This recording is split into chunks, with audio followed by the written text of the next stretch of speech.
Hey guys, welcome to this course on company accounting.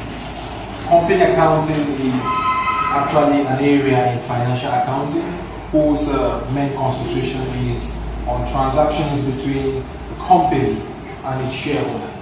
So basically when companies are being formed, you have a series of transactions that actually go on, especially in relation to their contributions, the payments that they make to their lawyers and notaries during the formation, other expenses that they incur. Then, most importantly, when the shareholders contribute, usually don't contribute all at once. I mean, as the law does not impose on them to always just contribute their money at once. So we have a situation where in most companies we have to do several steps of accounting entries in relation to their contributions and payment of such contributions. So company accounting is a small part of financial accounting. It's very rigid, both in its content and in the steps that you're going to actually see us doing in this course. So under company accounting as a course, we are going to see in chapter 1 the generalities of commercial companies and economic interest groups. I mean, we'll look at the law and the environment of companies in Cameroon, following the OHADA law, of course. Then we are going to look at the second chapter, which will be concentrated on formation of companies. Then the third chapter will be concerned with the appropriation of profits. We'll see how maybe a business has gone on and at the end of the year they have to share their profit. So how are these profits shared? What are the rules to be followed? What are the steps? So that is what we'll do in the third chapter. In the fourth chapter, we're going to look at what they call revaluation or valuation of shares, not revaluation, valuation of shares on titles. So there we're going to look at how the capital that was deployed at the start of the year has actually increased throughout time as the company has accumulated some profits and some reserves. So we're going to see how we can actually evaluate our shares after some time. Then we'll move on to the next topic, which we'll call modification of capital. Usually this is one of the most interesting topics. It's intriguing as it is interesting. So in modification of capital of companies, we are going to look at topics like increase of capital, decrease of capital, redemption of capital. Okay. After that, we are going to also look at an extended part of company accounting that we call mergers. Okay, so we're going to also look at mergers and acquisitions. Dear friends, that is what we'll be looking at in this course, company accounting. Let's go on to the first chapter, which is generalities on commercial companies.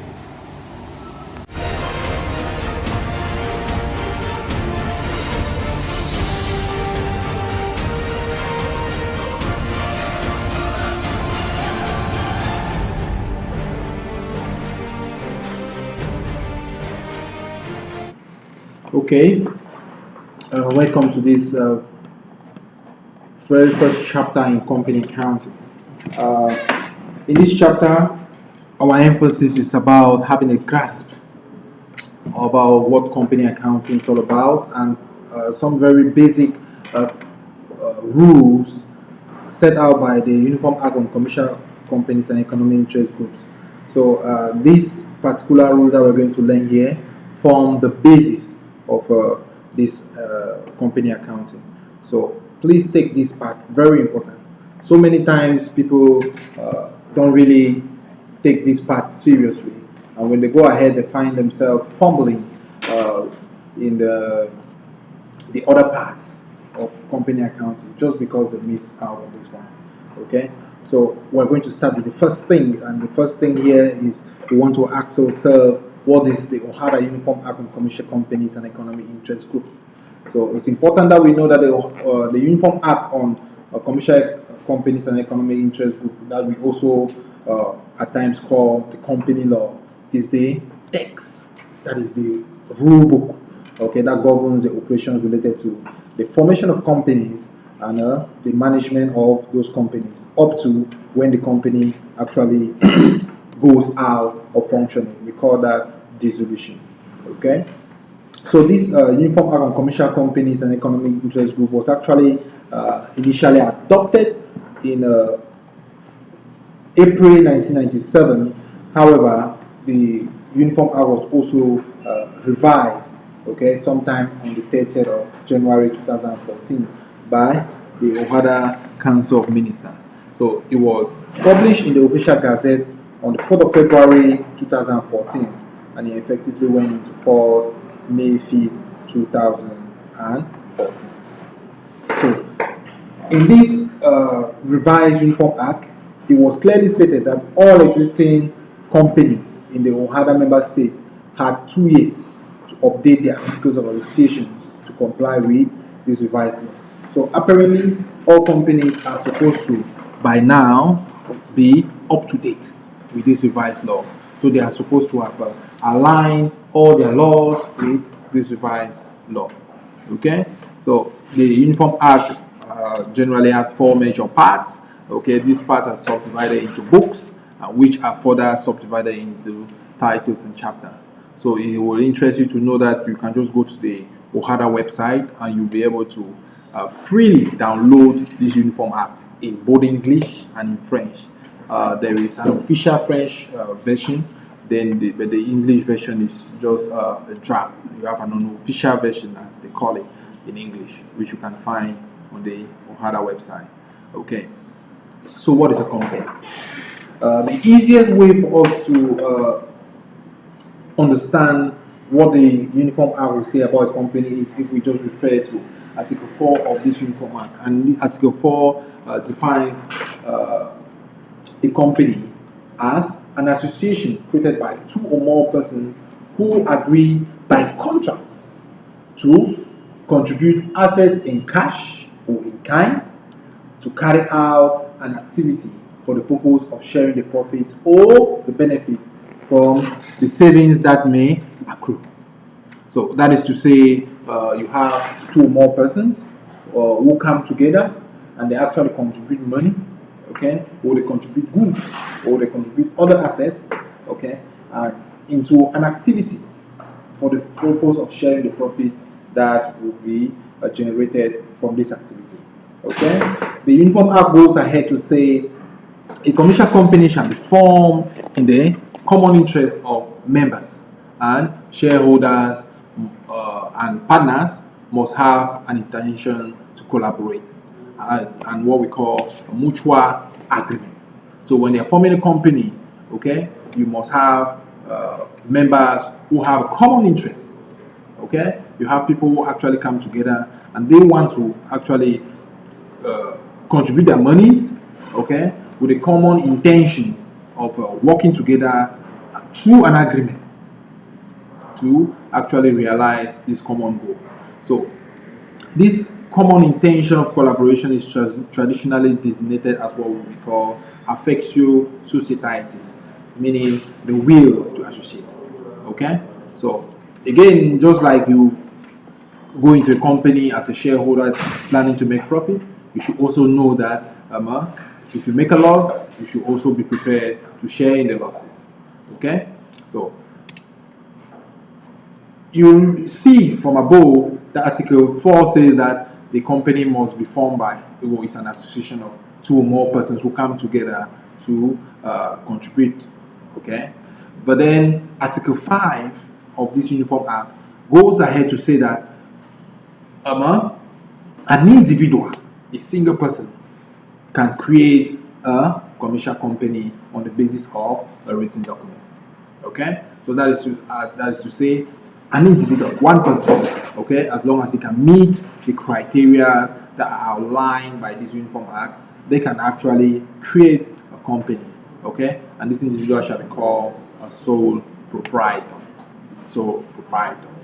Okay, so if we actually have been following what the definitions have been saying, then you will see that this definition actually brings out some main things that we need to actually understand. The first is the fact that there is contribution of resources by partners.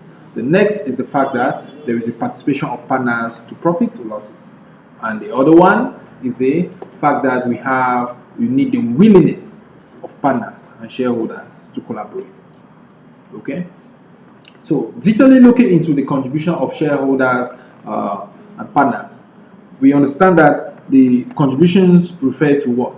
They refer to properties owned by partners and are now being transferred to the company. Okay, and the transfer of this the transfer of these properties to the company gives them in return the rights to the share capital of the company. Okay, so the value of the contribution made by each partner determines the proportion of his or her right to a share capital. So we are trying to say here that when a company is formed, there is a capital of the company which gives the overall amount that each person brings in to start a company. Okay, and the amount of cash, the amount of goods, the amount of assets that you bring to the company, the value will also be attributed to you in proportion to the shares. Okay, so basically they take the total value, they divide by the nominal value, and they come up with what we call the number of shares. Okay, and those number of shares out of the total number of shares is what we mean by your proportion in share capital.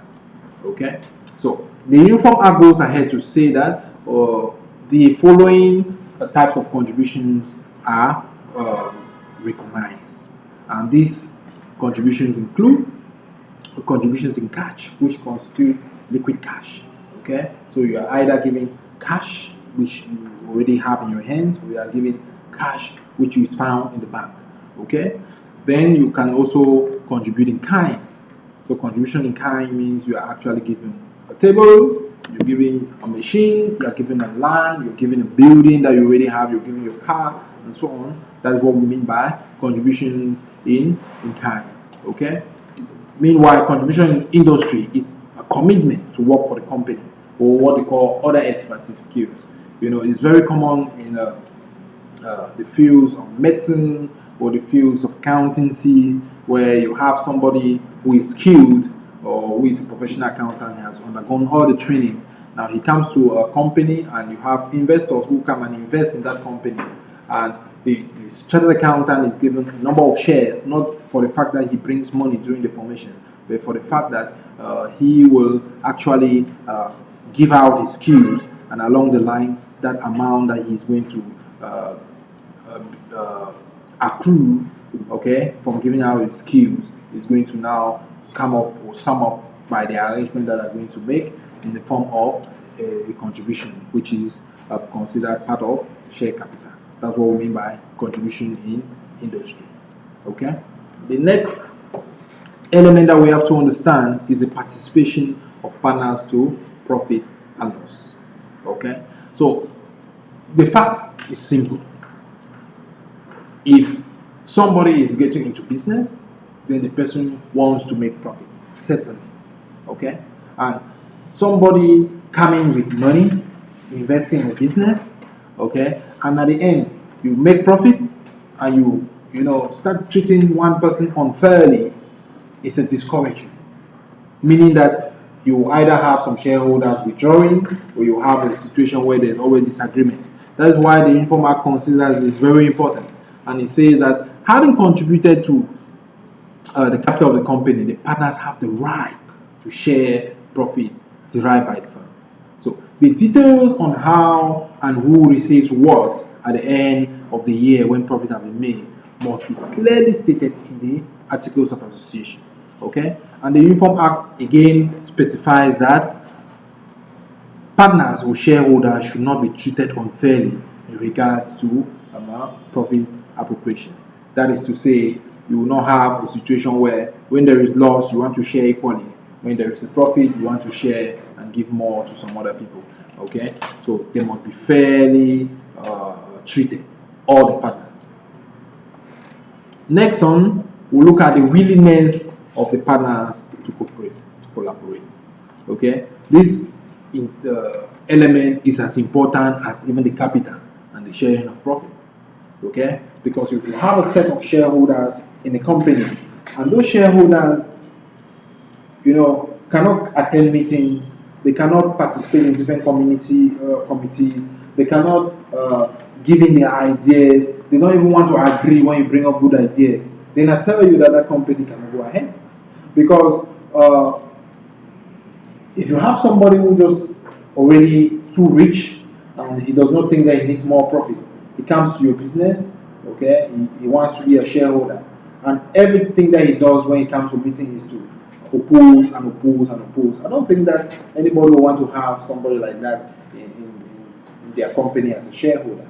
Okay, so it is important that shareholders or partners coming to form a company have the will, what they call affectio societatis. They must have the intention to want to work together with each other to make profits.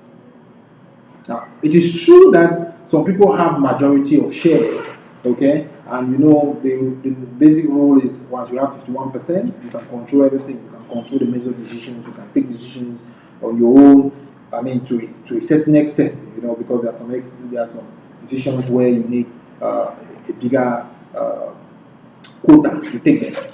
But then we are trying to say here that it is very important for partners and shareholders who form a company to have the will to come together and run this company. So the different areas where shareholders must actually work together, they must be effectively present in annual general meetings. Okay, so shareholders have to participate in decision making. They have to come in and bring in their ideas. Okay, the intention to participate in a committee is charged with specific duties about the company. So many companies have different committees. Okay, and if you are a committee member, then you cannot even come to perform the role that you have undertaken to perform in that committee. Then that committee cannot be effective. I mean, you cannot just stay and say, no, even if I'm not there, the others will work. What if the others also do not come? You must be willing to come and also participate. Okay, the willingness to engage in investments, being aware of the risk. Okay, you have different types of people and different types of investors. Okay, there are some of them who are risk adverse. There are some of them who are conservative. There are some of them who are high risk takers. Okay, and that is why you need so many people, so that you can come together. Okay, and the high risk takers can be mitigated to come to the middle, and the risk averse people can also be convinced with very good reasons, okay, to see a particular project, and they will decide on which project or which investment they can undertake. But then if you don't participate, if you were not there, then you allow the extremists, okay, to take the decisions that they wanted. So you have to also be willing to contribute to